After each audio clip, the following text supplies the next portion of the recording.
All right, guys, welcome back to our apprentice call here, April 19th. And hard to believe we're already in April. It's been almost a year since we started the apprentice program. So I sent an email out to you guys this morning. I think probably you've seen it by now, making reference to the fact that we need another mastermind meeting. You got to make sure everybody's on track and moving forward. And also I put in there, part of the apprentice program is, private time, private coaching. If you guys need that, let me know. I'm happy to schedule that time for you and, make sure you're on track. Because as I said in the email, your success is my success. So I need those testimonials. So, and the other thing too, if you haven't had a chance to watch the Dominator call from a half hour ago, it was really, really good content and had to do with the big idea, which I really come to the conclusion that I think a lot of you guys are struggling because you're stuck on that.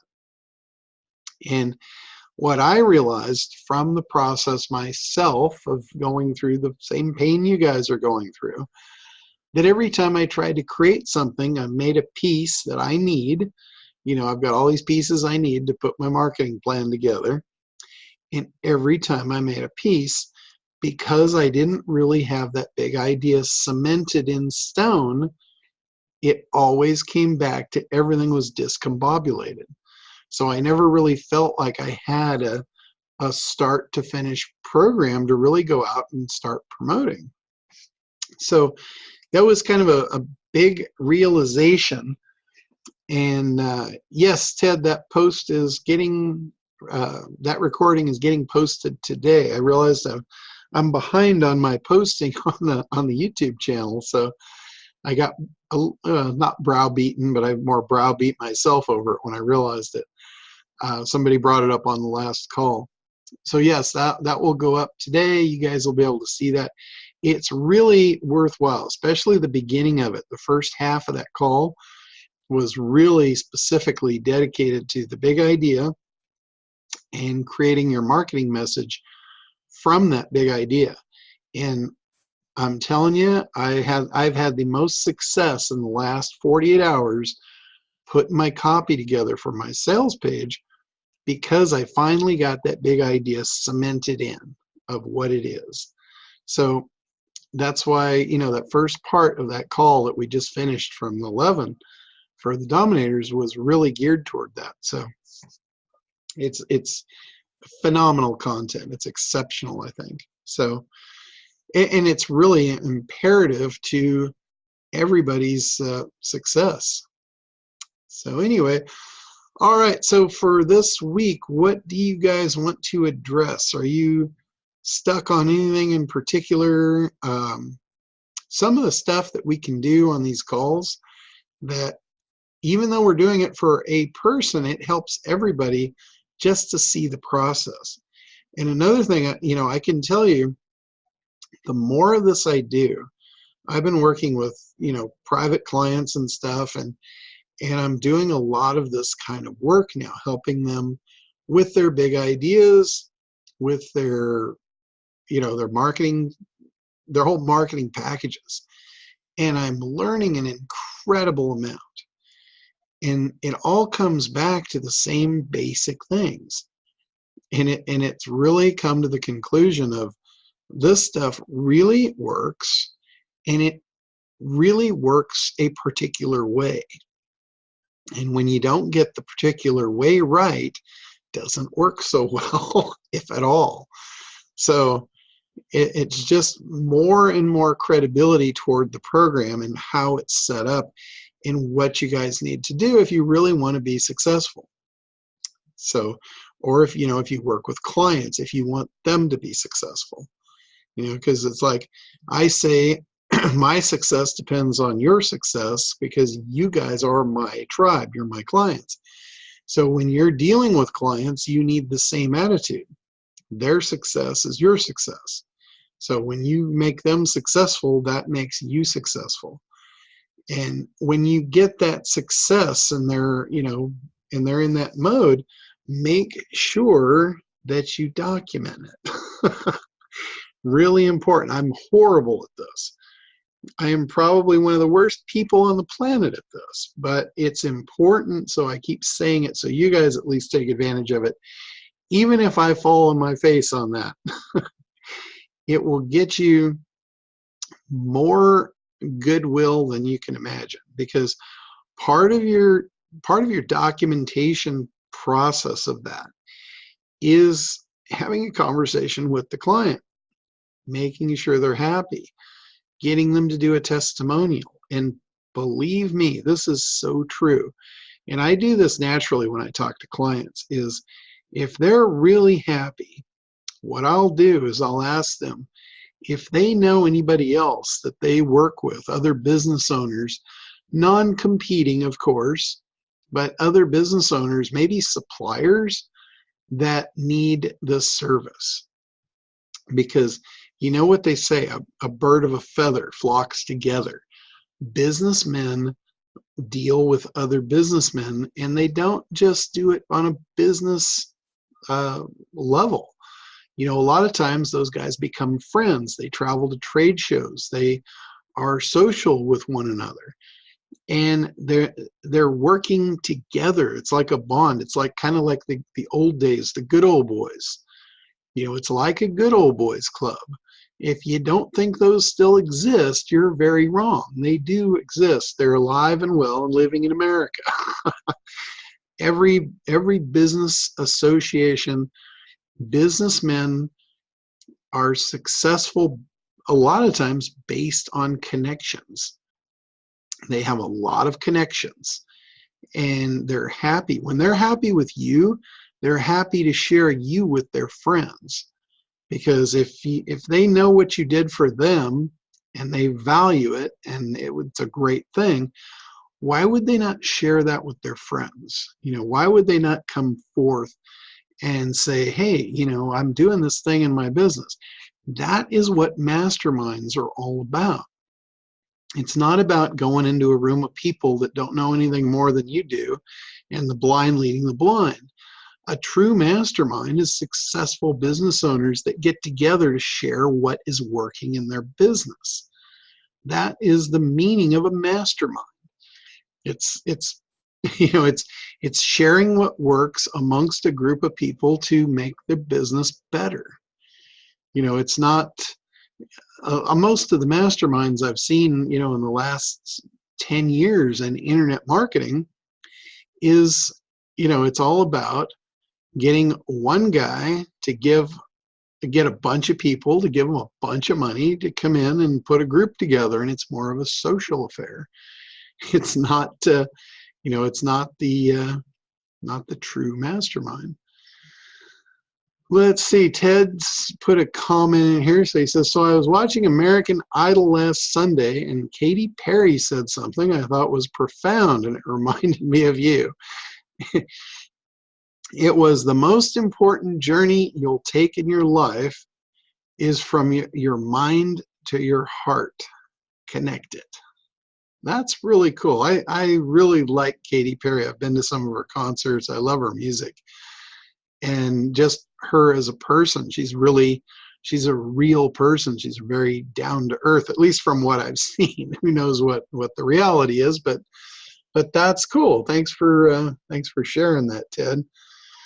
And it's really true. I mean, you got to connect your mind to your heart, and so but sharing that, sharing in business owners do that a lot. They're very giving people. They want to help people, and it's like Zig Ziglar, I think, was the one that said, if you want to be really successful, the more people you help get what they want, the more you will get what you want.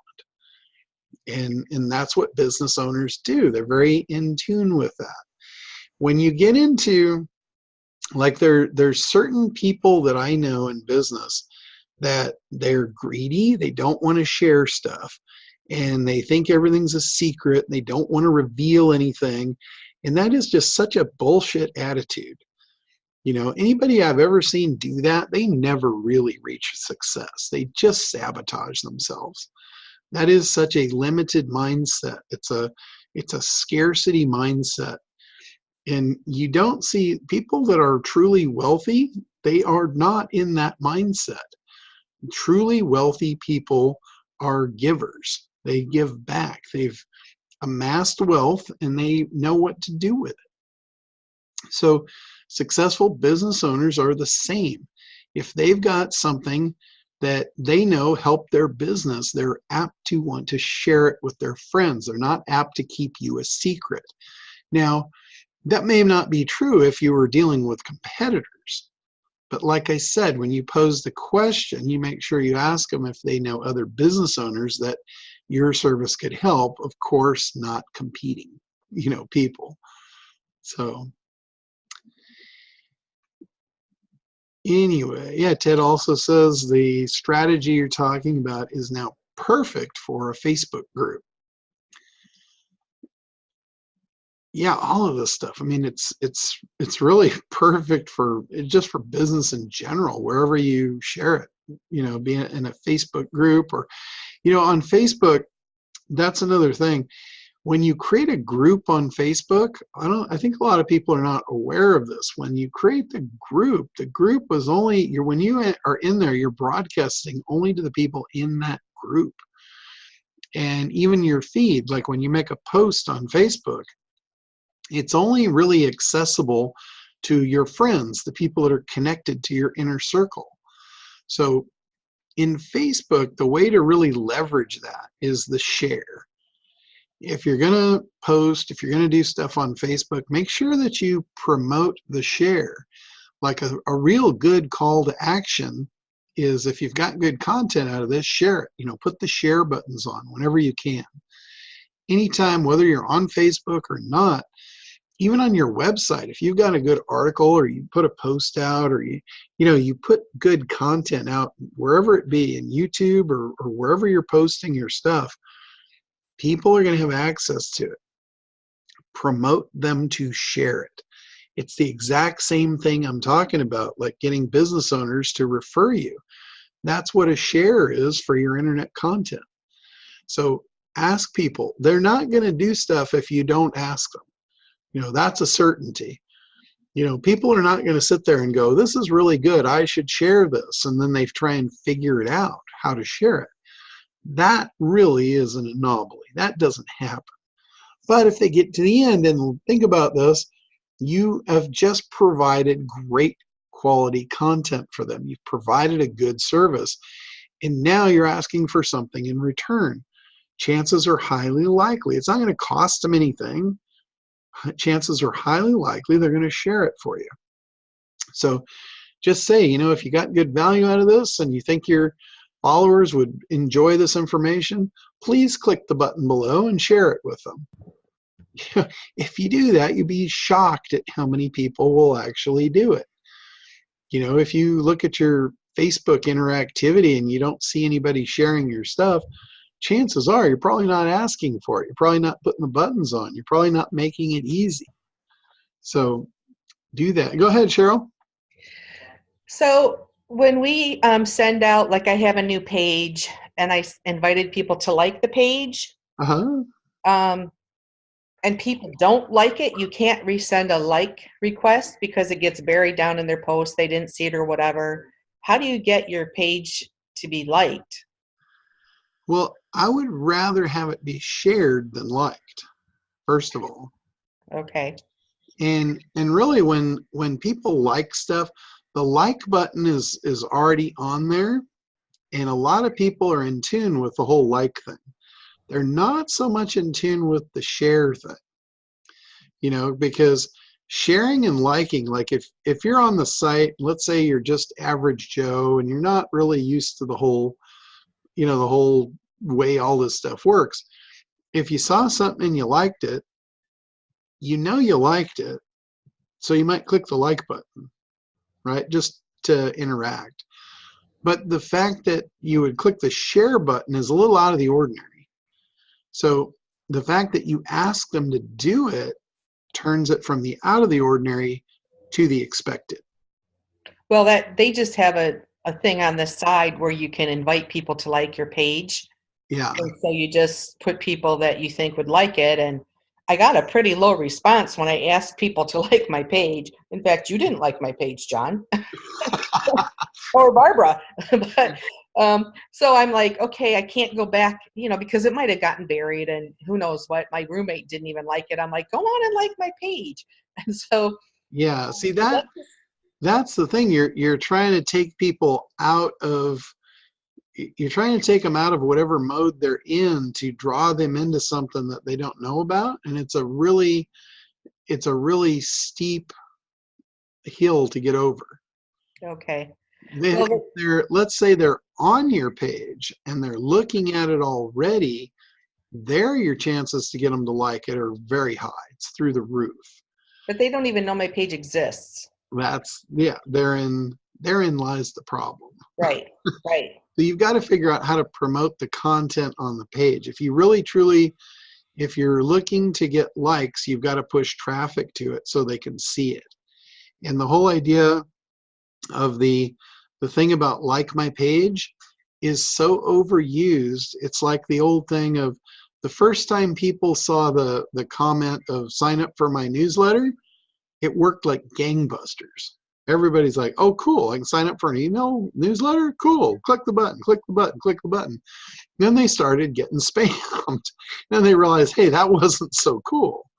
So they're very leery of it. The whole idea now that someone would go in and sign up to be on an email newsletter without some huge value put up front on it doesn't work anymore. So it's the same thing with the like thing. People get so many of those from so many different people, and I think they just ignore them. I know for me, I ignore those when they come through. It's just like, because I get inundated with them. They just, I didn't even see yours, honestly. I of course would have done that if I saw it, but I'm just like, I'm almost like blind to those because I get so many of them. Yeah.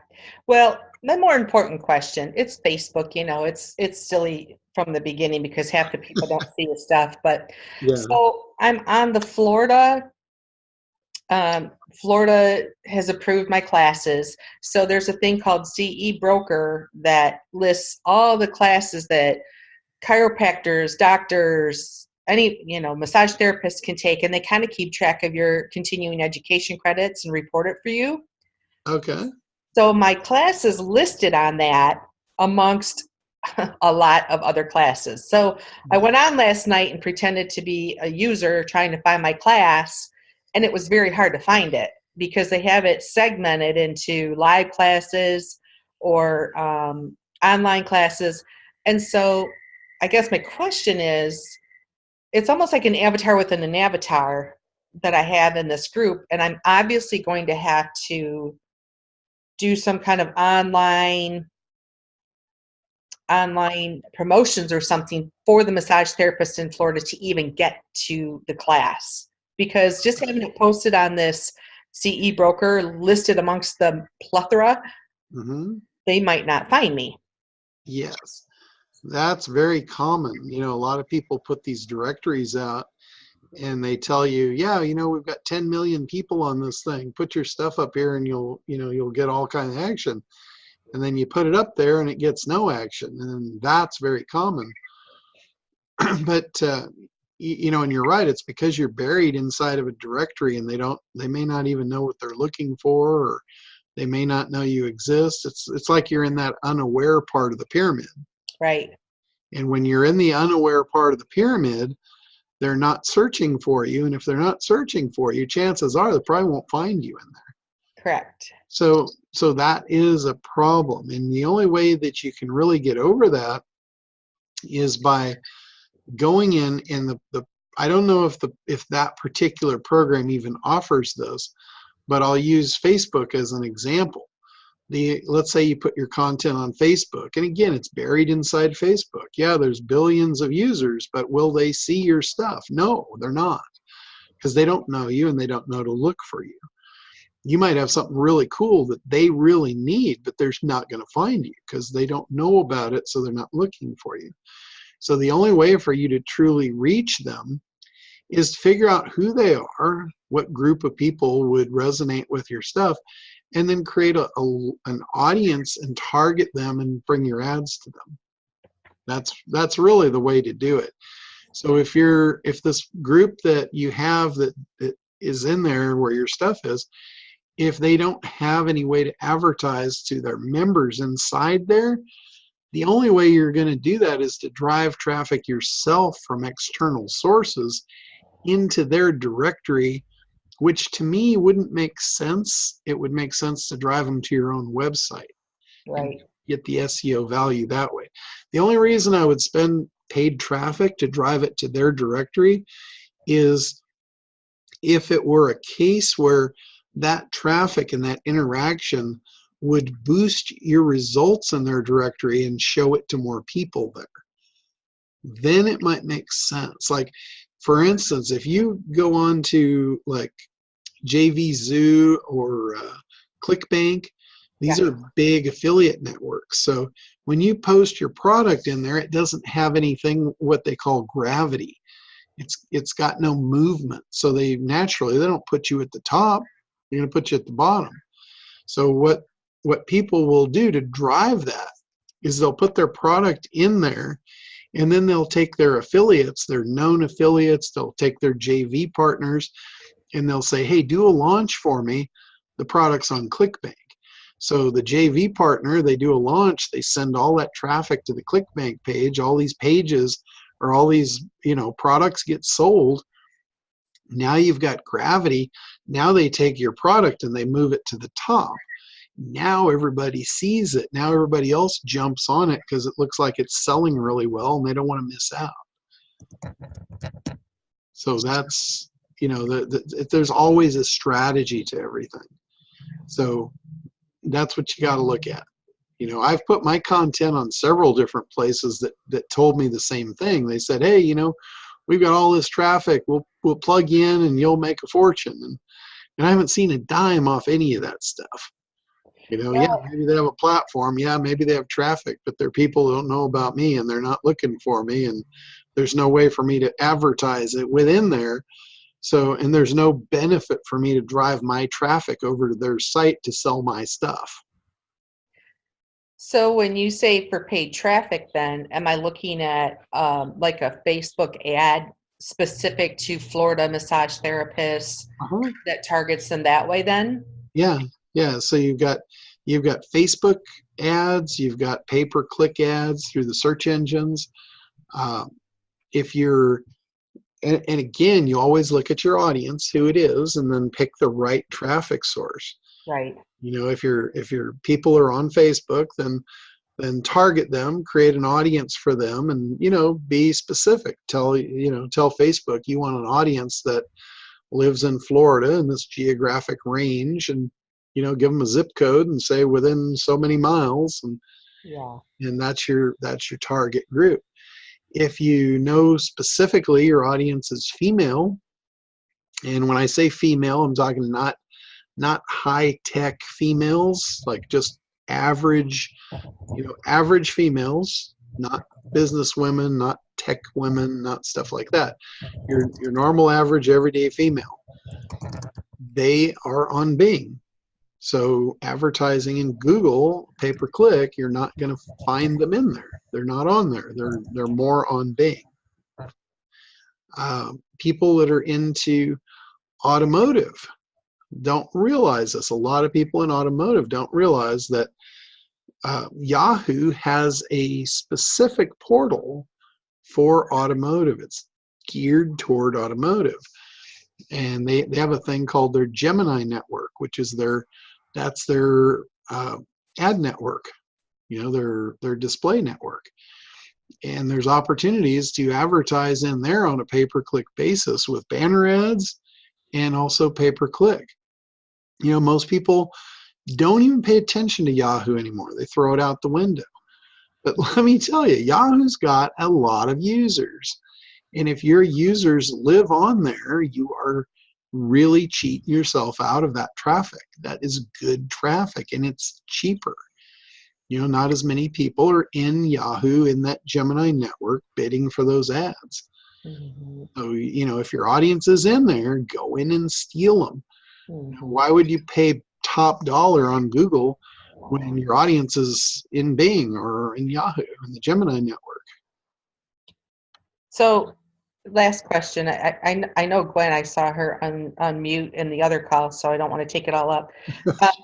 So, it's, there's online classes that they can take as well, and so what I want to do is break ACT down for them as an online, because they can take business enhancement courses for their CEs as well. Okay. So should I be, yeah.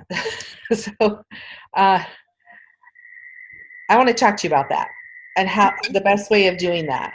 Well, I think you'll be really excited to see what I'm coming up with as far as the sales page to sell ACT. I finally figured it out. Okay. Because I think that, having it less expensive, and then maybe even broken down into, each segment being a class, instead of all three of them together, because it might be too overwhelming for them. Yeah. And so, Yeah. I know it can be broken up like that, but really the individual pieces, they work together. Like one piece isn't really going to do it for them. Well, yeah, I get that. And I know that they really need to, but I thought, well, it might be so overwhelming. Like when people get in there and they get started, but I guess they can just deal with that. Because the problem is they're going to look at the three pieces and they're going to order the piece they think they need. That's true. That's true. Imagine they grab the traffic piece. Yeah. Okay. Yeah, and they're not ready for that. It's not work, or they grab the creation piece and they don't really know who their avatar is yet. Yeah. All right. So I think you'd probably be better. And as far as price, I have absolutely no problem taking the price down to whatever you want to sell it for. Yeah, I think that the less expensive, the more hits, the more people, the more money. Like really, I've said this before. I don't really care if we give it away. That's not really the issue. If we can just get people in here, the thing they really need is they need the continued support. Right. That's the biggest thing that's different about this program is you don't just buy the program and be on your own. For $30 a month, you've got me here every week to help you with whatever you need. That's really the backbone of this thing. That's what makes this so much different than anything else. Do you have a video at the end of ACT, John, that it goes into and explains that? Like, okay, here's your next step of what you really need now that you've completed this? I don't know that I have that really. I think that would benefit. Yeah, I was thinking about the stuff that I actually need to really take this thing up to the next level. And I need a quick start guide for when people first sign up of, hey, here's the overview of the program. Here's why you're here. Here's, why you need to do what you need to do. And that was kind of what I was going over on the last call. And I think you missed part of the beginning of that call. I really outlined, all of that stuff. And that was, it's really an eye opener to me. I haven't felt good about the program for a long time because, not seeing people succeed like I had expected. But then I realized what the deal was, and the deal really isn't on me, and it's really not on the program. It's on the people, and I can't really affect that. I can't make anybody do anything. So I am completely over that now. I know how good the program is, and I know how it works. I've seen it for 30 years in companies over and over and over, and it works every time. It really does not fail. If you've got those key ingredients and you put them together in that order, it's going to work. There's no doubt about it. I've never seen it fail. I have seen thousands of people that operate outside those parameters, and they all fail, without a doubt. It's just a matter of how long it takes them to fail and how painful the failure is. And you know, the horrible part of that, the horrible part of the lengthy failure is generally the fact that they get left broken. You know, the broke part, we can fix that. Broke is not an issue. People are broke all the time. You know, you've got all kinds of rags to riches stories. Broke is not a problem. The problem is when you're broken.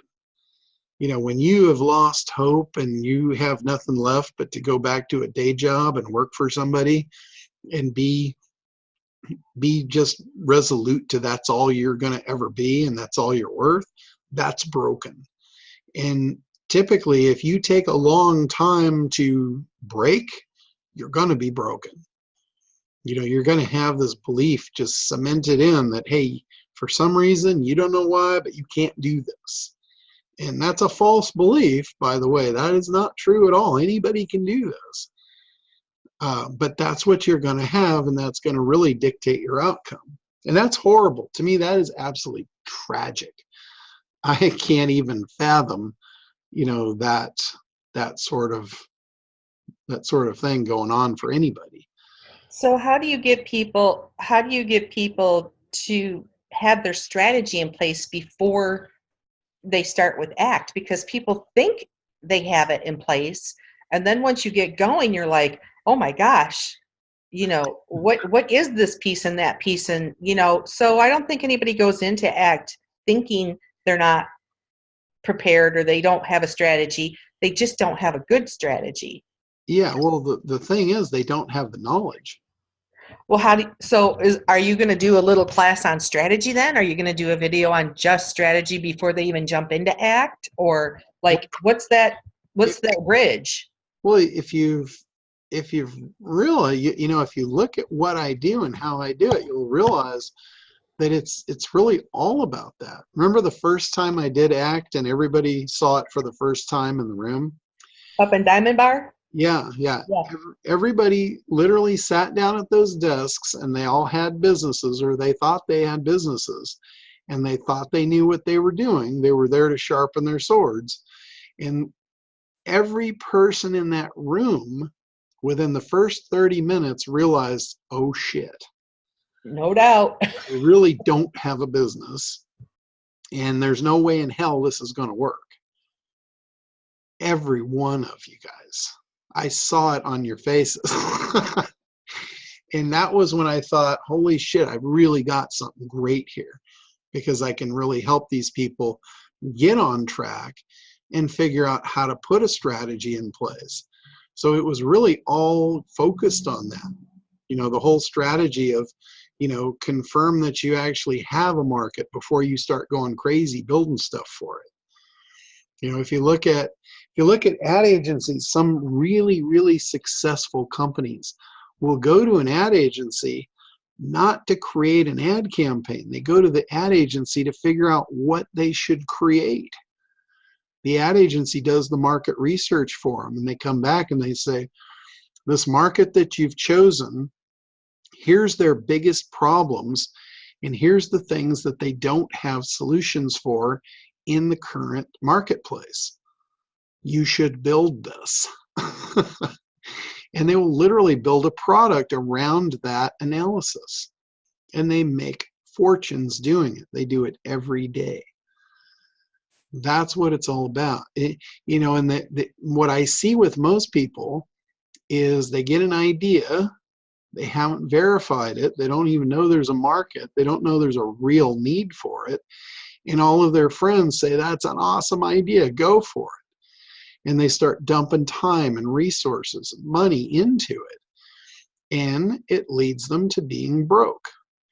And the best thing they can do is do that fast, so you can get over it, put it behind you, and get on to the next idea. Because as entrepreneurs, that's what we are. We are idea machines. The fact that what you need to do is you need to identify, is this a good idea or a bad idea? And ACT allows you to do that almost instantly. Once you learn the program and you learn the strategy behind the program, I can damn near look at any idea, and off the top of my head, I can tell you if it's good or not, based on what I know about the world. You know, it's like when you watch Shark Tank. I think her name's Lori Grenier. She says, you know, I can identify a zero or a hero. And when you know ACT and you understand the core principles, you will have the same power she does. She can identify a zero or a hero by looking at some basic attributes. And that's what I show you guys how to do in ACT. It's how to identify. The first thing, is there a market? Is there a profitable segment of that market? Next is, you know, is there enough people in there to support the sales effort to get you where you want to go? You know, do they really want it? And the next thing is, okay, now that we've got that segment, that's where our avatar lives. Not just any avatar out of the whole niche. We want the one out of the profitable segment. You know, that guy. What's his experience? You know, is there other products available? Are you going into something that's flooded? Does he really need you? Can you really compete? Those are basic questions that tell you whether this is a zero or a hero. What if they're unaware of, what if there's nobody doing what you're doing and they're unaware, and the research doesn't show it then? That's not a problem. And I've always said the research is not perfect. There's a lot of times when your research might be actual human interaction. Like, you may get to the bottom of finding out, like in an ad agency, a lot of times the way they do the research is they do it with focus groups. They will bring 10 to 20 people into a room and they have an open conversation where they're asking people about things that they're not aware of. But when they ask them, it uncovers these desires that, again, they were not aware of, but they had them. And they're out of very specific groups. When they put those groups together to ask those people those questions, they make damn sure that those people are of the ideal client. They're out of that profitable segment of that market when they do that sort of research. So the research I show you how to do is the automated research that's available online. But sometimes, you know, you'll be from an industry where you know people, you've experienced this, you've worked with these people for years, and you're going to intuitively know that. Like, there's an awful lot of industries I've worked with other clients where I know that research intuitively just because I've seen it before. I've worked with thousands of clients and thousands of different types of businesses. And, you know, that gives me a leg up on the playing field to be able to figure this stuff out quickly. But you don't really need that base knowledge. You just need to know about yours. So if you've been in that industry for any time, you know the people in it, you know the ones you would not want. You know, you're like, I don't want any more of that guy. You know, and you know the ones that you absolutely love to work with. And you're like, man, if I could have 100 of these people, my life would be awesome. And those are the ones you want to talk to. And, you know, you may have had enough interaction with them over the years that you already know the answers. You might intuitively know, hey, these people collectively have a problem and they don't even know it. There's your research right there. That's all you need. But you need to know it's true. You know, you need to know that from experience. Experience is the best place to pull research from. You know, face-to-face human interaction is even better. You know, so I guess it wasn't the best place. That's the best place, but it's probably the second best. So that's, you know, the whole analysis research part, it's a really gray area. There's a lot of different ways to skin that cat.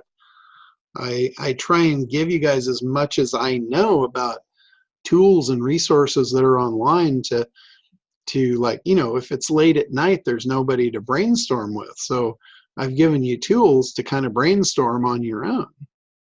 But there's nothing like talking to real people.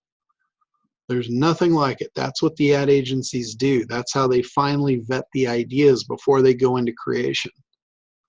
They make damn sure they verified the market. So it's the reason they don't miss. You know, you pay them a lot of money, but they do a lot of stuff that you wouldn't normally do. So is it worth it? Sure. You know, if you don't have it, then you got to do it yourself. And that's what I'm here to do, is show you how to do that, so you can get over that hurdle. You know, because I know you guys can't afford to go to an ad agency right out of the gate. You don't have $100 grand to blow. And, you know, if it might even be more than that. So you don't need to. You know, you can do the same thing that they're doing. And you may already have the knowledge, you know, that you need in your head. Just pull it out. You just need to know what to pull, what to look for. So hopefully that makes sense.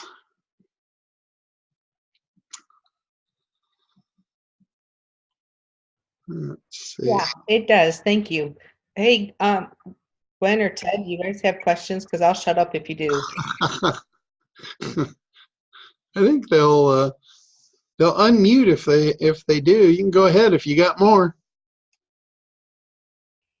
Well, so if you guys have something, just unmute and I'll stop. So if you know your group, so I know people are in pain, people have had concussions, they're seeking solutions, they're not getting help from their doctors. Across the board, that's the common thread with everybody. They need to function again. Many aren't working. So the avatar is pretty dialed in. The problem is money or insurance. Thanks, Ted. Okay. You know, so if it's not covered by insurance, you know, they're not going to do it. They say, you know, I did a survey. How many of you feel your doctor was knowledgeable and helped you with your concussion or even knew about it? 200 people, well, 220 responded. 200 said absolutely not. They made it worse. They didn't know what they were talking about. And 20 people said yes. So there's a mass problem. Okay, perfect. So I know the problem, but then many of them say, I'd love to try these alternative things, but I don't have the money for it because they're not working because they can't function. So is that a profitable market, or, you know, because that could be deemed a non-profitable market. Right. That could be, you know, what I there's certain markets that I consider, you know, it's probably not politically correct to say this, but I call them suicidal. You know, it's like business suicide. You don't want to do stuff that will ultimately kill your business, which is, you know, that's what I refer to as suicidal business tendencies. You want to steer clear of that. So that's the part about vetting the market of, you know, do I have a profitable segment here? And with yours was very different. I was really challenged with yours because your avatar, really, there's no way to target them. They're like you said, they're everyone.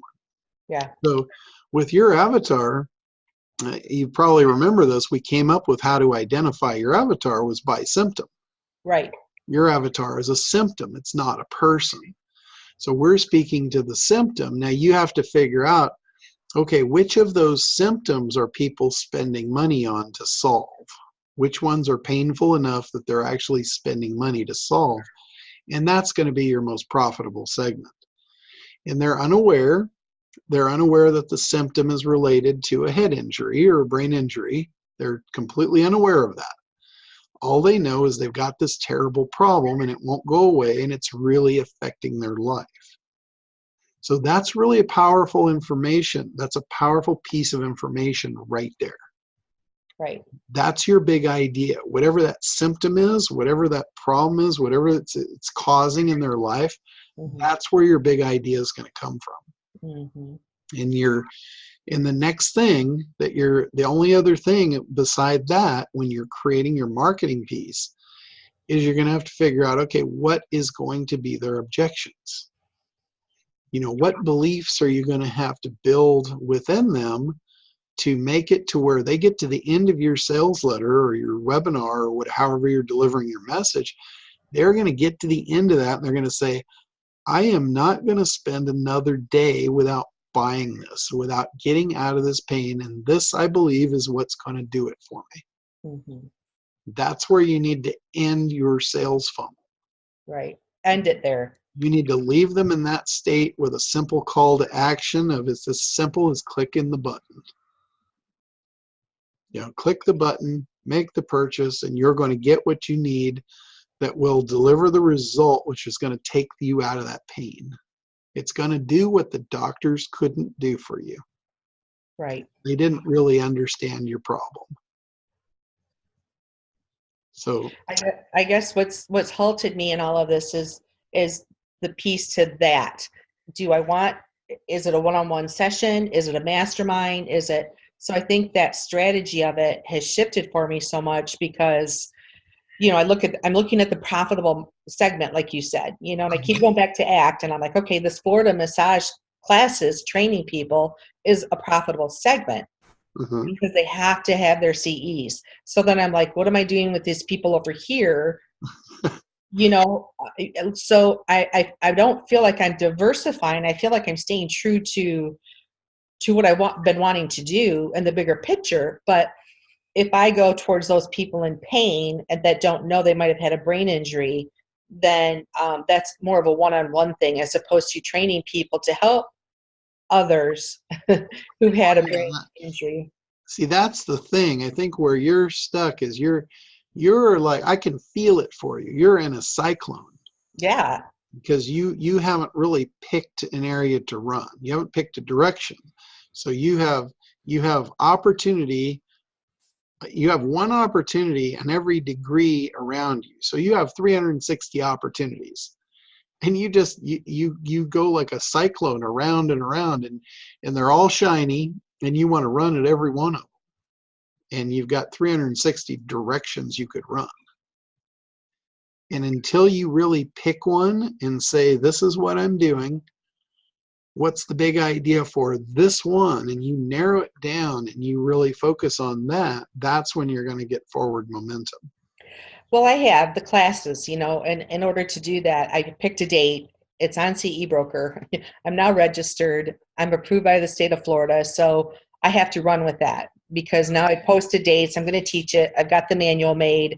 So I kind of done that. And I think that, putting ACT up as online classes is going to help bring in more money along with the classes I do. And I'm going to do a couple online classes that are cheap for people. Oh, there's Gwen. Oh, she just muted.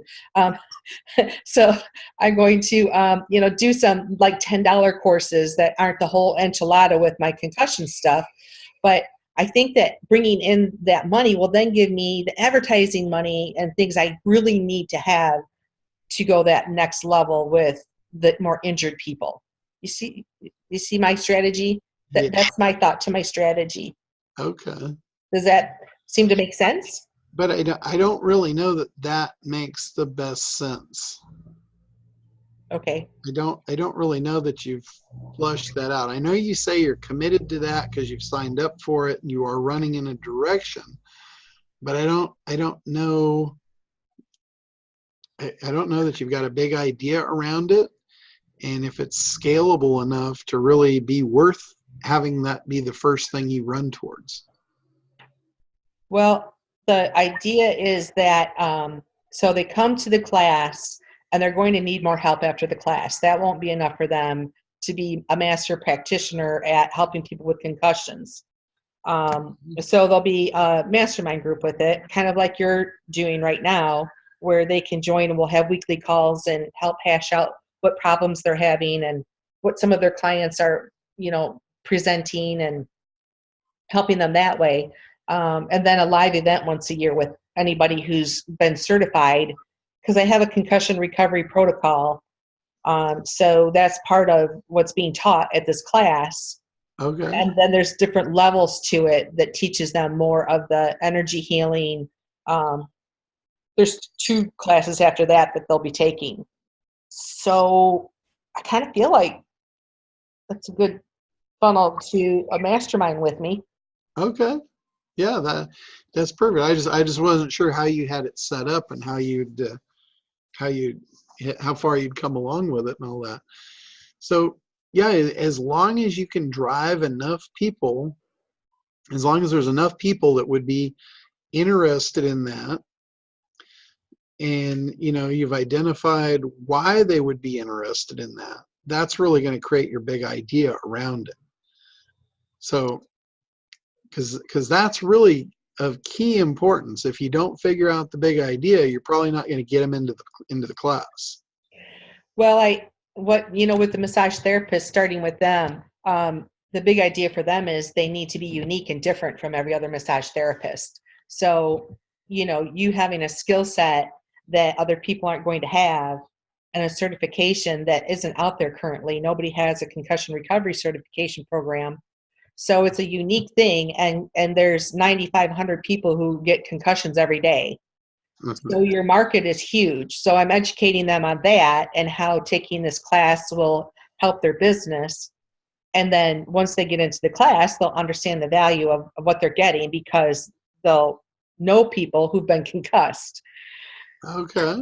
And then what happens with the cranial work when you work with them. So I think that nurses, I'm going to go after nurses, physical therapists, even doctors, and occupational therapists, maybe dentists, because they all work with people who've had concussions and they don't understand the symptoms they're going through and what they can be doing differently in their practice to help them when they come see them. They don't understand the beast in front of them. And that's across the board. What's been proven in this group is other people just don't understand. So how can they help you when they really don't understand? Okay. So, Does that make sense? that's great information. The fact that you know that about these people, that's what you need. Okay. So from that, you should be able to come up with a big idea pretty easily. Okay. Has it come to you yet? Of what the big idea really is? Well, in my eye, the big idea is you need more business. The big idea, to me, the big idea there is an unknown, untapped market that's right at your fingertips that will literally explode your business overnight. And I Right. can show you how to reach it. Okay. There's an unknown, untapped. Yeah, and something to that effect. That I wouldn't. I mean, that's just right off the top. So don't take that as gospel. But that's kind of the line that I would pursue. Something to that nature. Well, and on my lead page that I made for my website directly to the Florida massage therapist, I put, why take this course? And I kind of alluded to that there's a group of people looking for professionals who get them, who understand it. Yeah. And you need this information so you can have them come to you and they feel comfortable that you get what they're going through. They just want to be understood. Yeah, because if you look at it from that point of view and have that as your big idea, that's going to create your marketing material. It's like if you think about this as a court case. Todd Brown uses this analogy, and I think it's really cool. Think about this as a court case. The big idea is your opening argument. Okay. So that's your opening argument. There's an untapped market here that can change your business and change your life. That's your opening argument. That's your big idea. So everything in your marketing piece, everything in your funnel from that point forward, once you throw that big idea out, you've basically staked your claim. You've said, this is it. This is what I've got. And it's immediately alluded to what it's going to do for them. So now you're you're walking them through what they need to do and why they need to understand this. So your opening argument is that it's your big idea. And then now there's a court case going on. Now you're trying to stack evidence in your favor, and every time you do, you increase their demand and desire for this product. And when you get to the end, your final closing statement is your call to action. Because At this point, you never get to the end of a court case without all the objections addressed. You don't want to send your jurors into the deliberation room undecided. You want to make damn sure that every one of them, every objection is cleared. It's clear, it's cut. They're going to go in there and they're going to make the right decision. That's what you're doing. So part of my stacking the proof would be on a recent survey, you know, X percent, I don't know what it comes out to, 200 over 20, have said that their professional health care was unaware, uneducated on their symptoms and how to best help them. Would that be an example of? That's an example of a claim, or that's actually an example of proof of a claim. Okay. So that's a great proof piece. Okay. So let me throw this in. Let me interject this. The reason that you need the claim proof benefit statement, that is to establish a belief or reverse a belief that's creating an objection. So you don't need those just at random to just have them for the sake of having them. You want to engineer those into your funnel. So as you're going down your funnel and you're explaining all the benefits, every time you have a benefit to something, it might raise a question that might raise an objection. So that if it's a question, it's basically either based on one of two things. They didn't understand it, which just means you need to explain it better, or they have a belief, an internal belief that is not going to allow them to just take that and digest it. When that's the case, when they have a belief, you need to adjust that belief. And the only way you can do that is by making a claim, and then the claim is contrary to their current belief. You're trying to install a new belief. You're trying to eliminate that belief and install a new one. So you make the claim that sets the ground for that. And then you follow it up with the 2 proof points. Because the reason for the proof points is a claim is just hearsay. A claim will just go off their back like water off the back of a duck. If you just throw claims out, they're just unsubstantiated and they're worthless. It's when you back it up with the proof, and now it's no longer a claim. It's not you saying it. It's you conveying information that is factual, and this is undisputed. So the claim now goes out the window. It's no longer a claim, it's proof. And then you take that proof, that undeniable proof, and you reconnect it to the benefit, which is their desired outcome. And now you've just established a new belief that eliminates the objection. That's why it's so important to identify what those objections are, so you build your funnel based on the objections. Okay. So, you know, they feel like they're doing a good job by people, you know, even the emergency room, which, you know, I don't know if I'm going to be able to. Paramedics are probably someone else I should go after, because, you know, even in the emergency room, they feel like they're telling the people the right thing, but they aren't. They may believe that. Right. So it's your job at that point. That belief that they have is going to create an objection for you. So that's how you switch that. That's how you swap that belief out in your favor. You've got to make a claim that's contrary to the belief. You follow it up with proof that turns it into a fact, and you tie it to the benefit that is their desired outcome. Okay. That's how you do it. And you, like I said, you have a court case going on here, and your life hangs in the balance.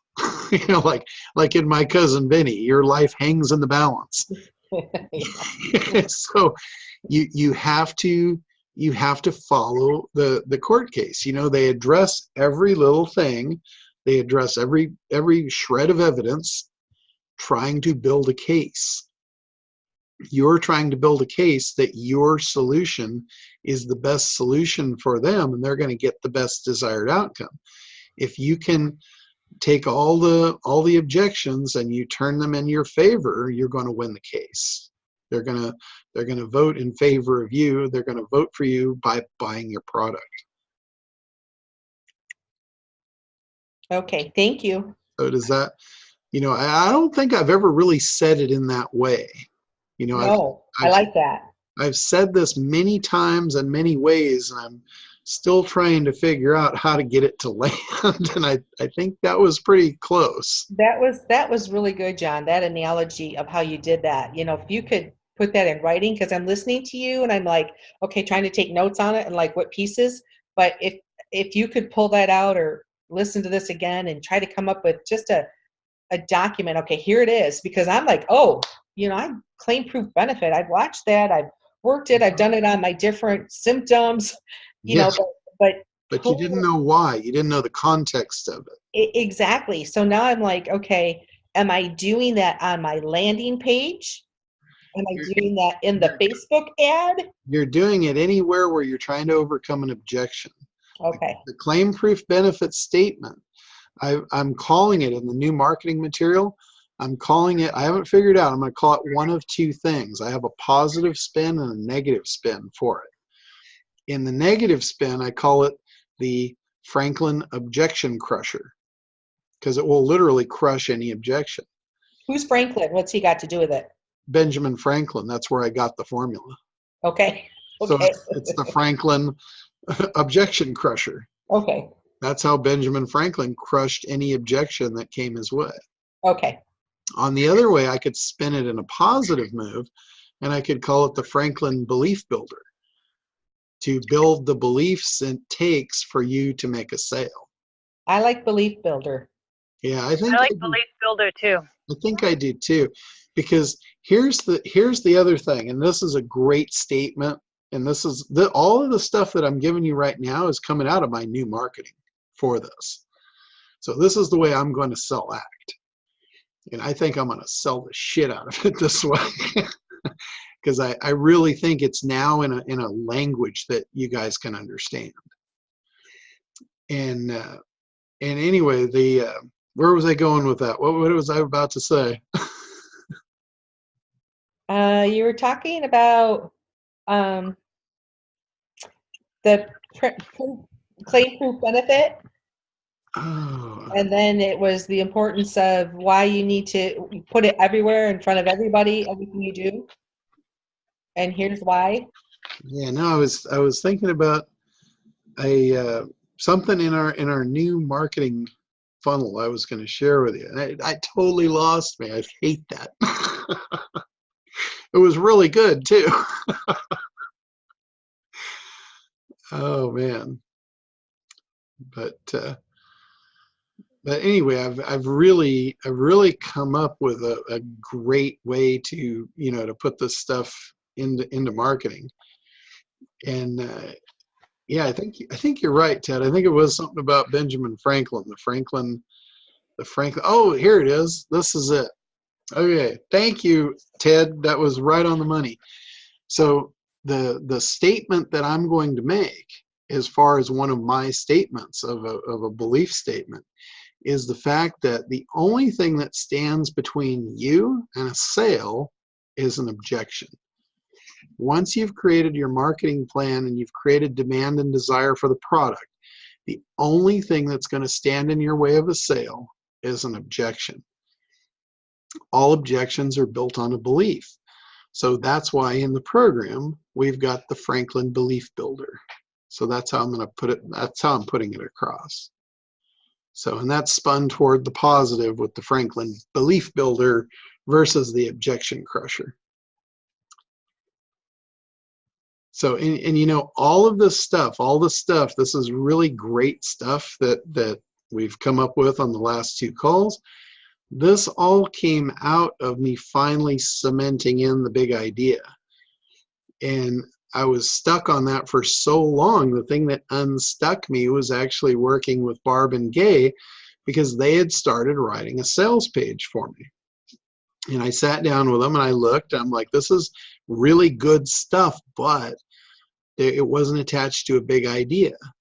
And as soon as it took us a while, we kicked it around, and as soon as we actually cemented it to a big idea, then the stuff started flowing. It started just, everything fell into line, and it's been very smooth since then. So I'm telling you guys, if you have not cemented your big idea, that's probably why you're in a cyclone.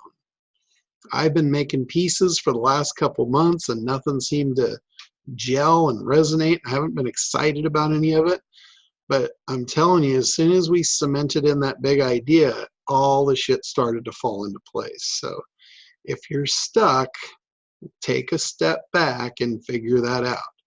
And again, the big idea, it's really simple to come up with. Not saying it's easy, it's simple. It's not easy. So, but here it is. There's a formula for it. With the big idea, you've got to associate what you've got with what they want. When you can do that, then you've got it. You know, that is, you got to figure out what they want. You've got to figure out how what you have is going to get them what they want. When you do that, you've got a solid big idea. Cement that thing in place and start working with it, and don't go astray. And remember, the big idea is your opening argument. Treat it like a court case. That's your first statement when you walk into the courtroom. This is my claim. And then the rest of your marketing funnel is the rest of the court case. You're going to have to overcome objections before you send people into the decision. You know, they call it a deliberation room. Do not send them into the deliberation room until they're decided to vote in your favor, and that's buying your product. So that's where you've got to know them. You've got to know how they're feeling. You've got to know their beliefs, which are going to create their objections. Identify all those, build your case to destroy every one of those beliefs, create new beliefs, eliminate the objections, and then your call to action. It's time for them to make a decision. And the decision at that point should be a very high conversion for you. So in a nutshell, that's what you need to do. That's what ACT does for you. It gives you that process. So good stuff. What do you guys think? Am I on the right track? I think so, definitely. Hey, go Gwen, go Gwen. I was just saying, I think it's the right track. I'm trying to work it through with kind of what I was thinking as a big idea. And putting it as an arguing court case, I think really does help. Yeah. Because the thing I was starting with, my big idea was basically that we've got a strategy for marketing rather than just a technique. Yeah. See, so, even though that it's a strategy, you've got to tie that to their outcome.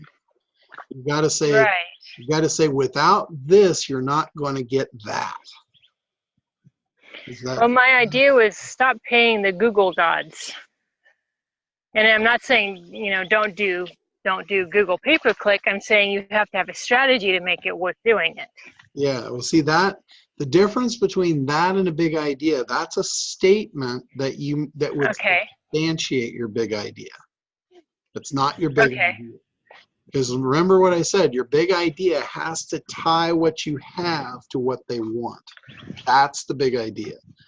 And until you get that cemented, I know where you're at because I was there until yesterday. Well, I've been here for, I don't know, about 2 months now. Yeah, no, I was right there with you. Like I said, I've been there. Yeah. And it feels like you're inside a tornado. It literally. Kind of, because I've got all these ideas, but yet it's like, how do I really differentiate the knowing the audience to what they want? And at the end, they all want freedom. Yeah. I mean, that's the end for ACT. That's the end for marketing. Everybody wants freedom. Yeah. So you've got. In some form or another. Yeah. So your big idea really needs to tie to that, or to the thing that they think they need to lead them to that freedom. It's kind of a jump to tie it to the end goal, the freedom. But what you've got to tie it to is the thing that they believe is what they want. And then address the stuff that's standing in the way. And your thing is going to eliminate that stuff that's standing in their way and get them to that thing they want. Okay, so I'm going to keep mulling this over then. Yeah, Cheryl just threw something down there. Stop throwing your money out the window trying to get customers. Trying to get customers. Uh-huh. And again, that's along the right kind of thought process, but that's what you want to work that into your big idea. Right. So, okay. And would it help if I shared what I'm working on? Possibly. Let me see here. Let me pull it up. Yes. Okay. So let's see. So here's my start. I have, see how the right marketing message can multiply your business overnight. That's really my big idea. It's the idea that you don't have the right marketing message, and that's why your business is not multiplying.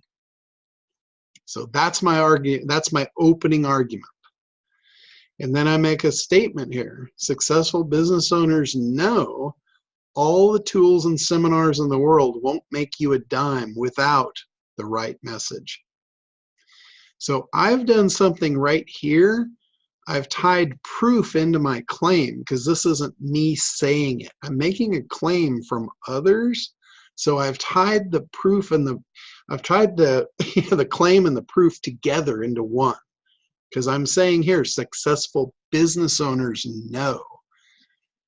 That's pretty undisputed, that they know all the tools and seminars in the world won't make you a dime without the right message. They wouldn't be successful if they didn't know that. Think about it. You don't see successful business owners going to seminars in a room full of people that are all struggling. That's not where you find them. They don't do that. They don't keep buying shit. They don't do that. They know. It's because they know all the tools and seminars in the world won't make you a dime. Okay, so that's addressed. Then I say here, the right message. Here's again, this is another statement tied to the proof. The right message turned a failed musician into the king of rock and roll. His name was Elvis Presley. Think about it. Music and business is kind of similar in the fact that the message is where you're going to win or lose the game. Elvis Presley, perfect example. He was giving the wrong message to the right audience. And as soon as he changed it, he gave the right message to the right audience, look what happened. He turned him into the king of rock and roll. He's a frickin' legend because he got his message right. People literally went crazy when he did that. So then I take it down to discover how ad agencies consistently come up with the right marketing message for their customers, which produces predictable results. Again, I'm tying it to exactly what they want, not beating around the bush. So I'm saying this shit's real. These are the people that have been doing it. I'm going to show you how they do that, how they get the predictable results. We're going to reveal the 3-step formula they have been using for over 100 years. So that's my opening argument right there. Where are you going to put this, John? This is going to be everywhere. This is going to probably wind up being the backbone of how we sell ACT. So this would be a Facebook ad? There'll be a Facebook ad that will take you to this. This is too much to put into a Facebook ad. Okay, that's what I'm wondering, your strategy with this. Like, can you walk me through? That right there might be the Facebook ad. Okay. The Facebook ad might be discover how the right marketing message can multiply your business overnight. Okay, then they click to what? Then they click and then they go to this page. Which is a WordPress page on your website? Yeah, this could be a sales page for my marketing funnel. Okay. This sales page could potentially deliver enough information to eliminate all their objections and take them to the final call to action. Will that top big idea be enough on Facebook to make them click to the next step? I think it will. If it's a good, solid, big idea, it'll make them click. It'll be compelling enough, because they're looking at that like, that's going to raise the question of what's a right marketing message. Do I have a right marketing message? Is my, my business isn't multiplying overnight. I must not have the right marketing message. So if I was on Facebook, I would be like, oh yeah, there's another one of those. But that second, or even Elvis with the top one, would make me click to the next commitment with you. Yeah, I could use any of those. I could split test that on Facebook and see what converts best. And then once they click that, you're going to send them right to a landing page? I'm either going to send them to a short landing page that gets them to sign up for a webinar, or I may send them to a video sales letter that basically is this letter in video. I'll just convert this into video. Okay, you talking this information? Yeah. Okay. Like 3-minute video or what? If it's a sales video, I'm going to have to probably go a little longer, because I'm going to have to address all their objections. This is going to be the full court case. Okay. If this is a sales letter or a sales video or a webinar, it's the entire court case. And then from there, you'll lead them to click here and buy it? Yes. So if it's done right, what I'll do is I'll write this sales page up, and if I feel that it's right, it will become the sales page. I will convert it to a sales video, which will just be it in video format, and I'll also convert it to a highly visual webinar where I'll use visuals and graphics to tie in all the points and really drive it home. And then I'll have all three. I'll have all three key sales pieces to run it out anywhere. So other than Facebook, are you going to do this on like a YouTube thing? Absolutely. I plan to take this out to everything. Every paid traffic form available, I plan on bringing this message out, because I know that my audience lives all over the internet. They're on Facebook, they're on YouTube, they're on Instagram, they're in pay-per-click, they're in every search engine. I'm going to take it out everywhere. Pinterest, yep. Anywhere I can put this up in front of them, I'm going to do it. Okay. I'm just keep asking, because I'm wondering what you say. All sources. I'm like, okay, what are they? Yeah, I mean, I truly, LinkedIn. Naturally, every one of those sources, I'm going to narrow it down. I'm going to be very focused who I advertise to, but my audience lives in all of them. Right. I wouldn't just advertise to all of Facebook, but I will certainly create, liked audiences and lookalike audiences and stuff inside Facebook to deliver this message. Right. So groovy. Yeah, I think we're on the right track. Don't we already have affiliate links for all this stuff, John, or are these separate affiliate links? I see Ted asked about you guys have affiliate links already just by default automatically. This particular thing is, let's see, let me open the chat window up so I can see it here. Yeah, Ted is asking, does my reading, writing, and arithmetic analogy tie to analysis, creation, and traffic work? It's a big idea. Yeah, absolutely, it can. Because if that's your opening statement, the reading, writing, and arithmetic is how you get to your outcome, and here's the thing, then yeah, you could definitely spin that into being your big idea. Absolutely. And then as far as can we get affiliate links to sales pages? Yes, everything that I create to do this marketing is all you guys are gonna have links to all of that in your affiliate section. Every time I create something new, I put new links in there for you. So you'll always get links to do whatever I'm doing. So if you guys want to make money on it, you can stand side by side, make the same money I'm making selling this thing. Hey, John, speaking of that, I did a little presentation yesterday on ACT Okay. And it was for what's called the Jedi Women's Business Group. And they're not really our ideal client, but I wanted to kind of test it out. Sure. And she invited me to speak, and I'm like, well, that's probably the closest thing to fit their people anyways, because they're all women entrepreneurs, basically. Yeah, yeah. Well, this whole thing about the right marketing message, it's so right on track. It's like it's so hit the nail on the head. I can't believe it. Because Yeah. it is. It is the one thing that's keeping everybody from success. You ready? They're creating stuff not dealing with that right marketing message. And that right marketing message starts with the big idea. Right.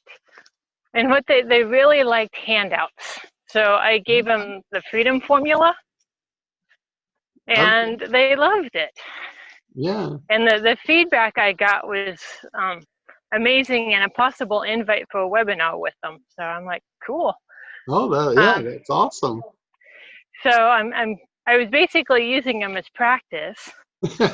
And I'm thinking what I'm going to do is see if I can do a couple more like meetup where I can really push our own program. Because this one I was a little leery pushing our own program, but I did say it goes in a lot more depth and a lot more detail if you want to join. Yeah, well, one thing that's probably going to help you is once I get this done, I did some really good copywriting on this morning now that I've got the big idea cemented. Mm-hmm. And the copy is so strong now, it's unbelievable. And I'm tying into the emotion of what's going to happen if they don't get this right marketing message. And I mean, I am just nailing it home. Uh-huh. It's such a different experience writing the copy, creating this now that the big idea is cemented. I can't tell you, I can't stress that enough. Uh-huh. So okay, well, I'll keep rolling over my copy, but I did want to say I got a good feedback and good return on the 6 people that were there anyways. Yeah, no, that 6 is enough. If you get a close ratio out of 6, that's phenomenal. Well, I don't know how many will close because some of them, I know 2 of them were with Legal Shield, which is an MLM. Yeah. I was like, yeah. Well, and even those people, if they want to learn how to market that MLM, they better get the right marketing message. Yeah, well, we've been talking to them off and on for 5 years probably. Mm-hmm. So they're interested in what we have, and we're slightly interested in what they have. So, but it's been interesting just kind of watching and trying to really nail this down. And the feedback I got was that they do like avatar creation and they do basic planning, but she said this is on steroids. This is awesome. Yeah, well, I'm like, well, that's because this is to take it to the masses. Yeah, this is really what makes that stuff work. Right. The avatar is a great idea, but it doesn't work unless you really know the mechanics of it. And you can't know the mechanics until you got your market segmentation. That's right, and nobody talks about that. Where you're headed and who you're going for. Yeah. So it's clicking. I just got to get it all clicking and ready. Like I said, nobody talks about that piece of it. It's like that's the most crucial piece of the whole thing. Mm-hmm. And they breeze right over that. They drop you in no man's land, and that's why nobody survives. Right. So. Okay, well, I just wanted to give you that feedback. Okay, well, awesome. Yeah. So yeah, like I was saying, this is going to be a lot easier for you possibly once I get all this done and I figure out, the webinar, the presentation, and then you guys are welcome to use my presentations as well. Like if you're doing speeches and meetups and stuff, you can actually use the PowerPoints and put on a presentation on this stuff and go out and set up meetup groups and things, get people together, speak on stages, anything you want. Well, I did loosely tie my, well, not I somewhat followed your Harvard speech with this one. Okay. Yeah, and Because this I had 20 minutes. I'm like, if he did it in 30, I can cut it down to 20. yeah, and even that one, when I look back at that, that is so weak compared to this. Uh-huh. This is going to be so strong. I think we finally are on the right track here. Yeah, but it seems to be stepping stones. You got to do one before you can do the next. Yeah. You got to discover the one and get that going, and then you discover the next level. Yeah, exactly. So. I hear the horse. I was going to say, Glenn, yes. Is there a horse in your background? I hear the horse. Yes, there is. I'm outside with Gracie enjoying the sunshine. That's cool. That's why it says Gwen's leash on there, is because that's what Rustin named my phone. That's cool. All right, guys. Well, we're going to wrap up today. I just want to answer Ted's last question about NOF. It's not currently supported. Unfortunately, I wish it was. They do not have it updated for mobile yet. I still use it. I love it, but it does not churn out mobile. So when I create sites with it, I have to go in and I use another product to actually create a mobile version of the sites. And I've been waiting for years for them to actually update and get mobile, but I'm telling you, I love this program. I wouldn't use anything but this to create HTML sites. But that's its biggest downfall, is they have not really kept up to date and supported the whole mobile thing. I got my fingers crossed that they will at some point, and I'm gonna be back in business. Publish, yeah, I have no problem publishing. One thing, there's been some updates to servers in the last 2 years. A lot of the servers have changed the settings. So if you have a problem publishing, it's probably just because of the settings. There's advanced settings inside the program where you can change the advanced settings. You might have to change some of the settings in there to get it to connect and get access to actually publish onto your server. So that's probably where you're running into a problem. But I publish all the time. I use this all the time to update my sites. So it does definitely work. And I am on version 2015. So if that helps, I think that's the most current version, but it does publish, no problem. All right, guys, I'm going to go ahead and close up, and I'm a little behind on the updating of the videos, but I'm going to take the time today and get you guys all up to date with all the videos. So by end of day, you'll have everything that I have will be up. So, have a great week, and we'll see you guys back on here next week.